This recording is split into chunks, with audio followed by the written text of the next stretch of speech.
Collect some things such as a potato, a bottle cap, a matchbox cover, a sharpener, an eraser, a spoon, a bus ticket, a coin, a straw. You can also bring other things.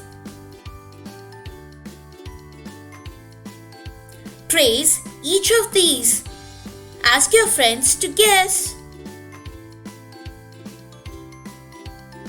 Look at the shape of each trace you have made. See if it looks like any of the shapes given here. Write the name of the thing below the shape. Kids, for this activity, collect and trace the few things.